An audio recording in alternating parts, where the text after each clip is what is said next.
السلام علیکم ورحمۃ اللہ وبرکاتہ۔ بالکل واضح بات ہے، آپ نے اس کی طرف خود بھی اشارہ فرما دیا ہے۔ صورت واقعہ یہ ہے کہ جو کچھ ہمیں عالم ناسوت میں مفاصل دکھائی دے رہا ہے، دوریوں کے ساتھ ہمارے سامنے مشخص ہو رہا ہے، عالم روحانی میں ان چیزوں میں کوئی مفاصلت نہیں، کوئی دوری نہیں۔ سیدنا ادریس علیہ الصلاۃ وتحیۃ والسلام اپنے پہلے سفر میں آسمان چہارم تک تشریف لے گئے۔ وہاں بیت الدسر میں اس دنیا کا مستقبل ملاحظہ فرمایا، جو رب جلیل و جمیل و حکیم و علیم نے اپنے علم کلی کے مطابق رقم فرمایا تھا۔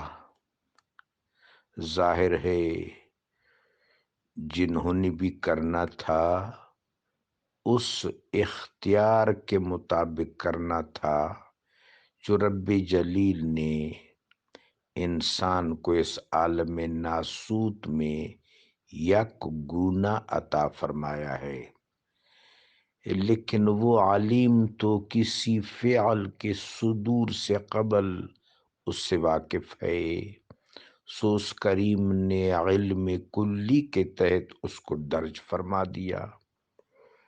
اپنے پہلے سفر آسمانی میں سیدنا ادریس علیہ السلام نے وہ سب کچھ دیکھا، واپس تشریف لائے، پھر انسانوں کے لیے وہ لکھا مختلف چٹانوں پر، مختلف قراطیس پر کہ متنبہ رہو جب اللہ کے نبی سیدنا نوح علیہ الصلاۃ والسلام تشریف لائیں تو تکذیب کا راستہ اختیار نہ کرو، تعمیل کا راستہ اختیار کرو۔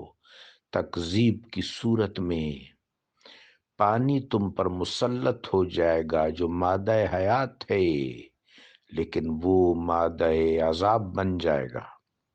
تعمیل کی صورت میں سرخرو ہو گئے۔ پھر سیدنا ادریس علیہ السلام واپس تشریف لے گئے۔ پھر سماوی برزخ یعنی فلک شمس پر انہوں نے قیام فرمایا۔ قرآن عظیم نے اس کی طرف اشارہ کیا، وَرَفَعْنَا لَكَ، قرآن عظیم نے اس کی طرف اشارہ کیا، وَرَفَعْنَاهُ مَكَانًا عَلِيًّا۔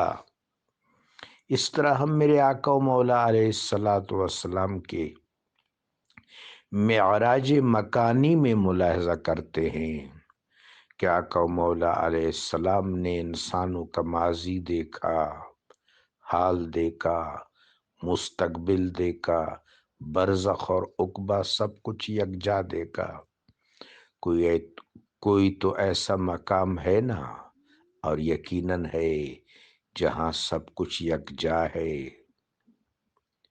سیدنا حضرت اویس قرنی رضی اللہ تعالیٰ عنہ کہ قرب کا عالم آپ دیکھیں کہ میرے آقا و مولا علیہ السلام ان کا ذکر فرماتے ہیں، ان کی روحانیت کا، ان کی محبت و مودت کا۔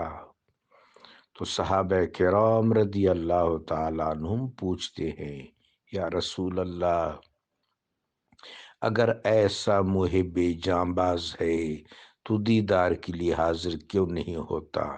میرے آقا علیہ الصلاۃ والسلام نے اس موقع پر جزو کو کل سے تعبیر فرمایا۔ ماں کی خدمت شریعت مطہرہ کا جزو ہے، لیکن میرے آقا نے اس کو کل قرار دیا، اور آقا و مولا صلی اللہ علیہ وسلم نے فرمایا کہ میری شریعت نے ان کو روک رکھا ہے۔ میرے آقا علیہ السلام کو ان کے ارادے یہاں تک معلوم تھے کہ جب خیبر تشریف لے جا رہے تھے تو ام المومنین حضرت عائشہ صدیقہ رضی اللہ تعالی عنہا سے فرمایا کہ اس شکل و صورت اس قیافہ کا ایک شخص آئے گا، ان کو روک لینا۔ باقی واقعہ آپ کو معلوم ہے۔ جب حضرت فاروق کی ملاقات ان سے ہوئی، امیر المومنین سیدنا علی کرم اللہ تعالی وجہ الکریم کی قیادتی روحانی و نظری میں، تو حضرت فاروق نے ان سے کہا کہ آپ کیوں نہیں آئے حضور کو دیکھنے؟ تو جناب اویس رضی اللہ تعالیٰ عنہ نے فرمایا آپ نے حضور کو دیکھا؟ حضرت فاروق نے اس بات میں سر ہلایا تو جناب اویس رضی اللہ تعالیٰ عنہ نے فرمایا کہ مجھے بتاؤ کہ رسول اللہ صلی اللہ علیہ وسلم کے ابرو کشادہ تھے کہ پیوستہ؟ آپ سب کو معلوم ہوگا کہ ابرو لطیفہ سری کا استقرائی مقام ہے۔ تو حضرت فاروق رضی اللہ تعالیٰ عنہ جواب نہ دے سکے، بہت لطیف بات کی۔ آقا و مولا علیہ السلام کے ابرو کشادہ تھے کہ پیوستہ، یہاں سے آپ اس قرب کا اندازہ لگا سکتے ہیں جو قرب سیدنا اویس قرنی کو میرے آقا و مولا صلی اللہ علیہ وآلہ وبارک وسلم سے میسر ہے۔ تو اہل ظواہر اگر کسی چیز کو تسلیم نہیں کرتے تو مجھے عزیز میاں قوال کا ایک جملہ یاد آ رہا ہے کہ اے کم بخت تو نے پی ہی نہیں۔ اللہ اکبر، سلامت رہیں۔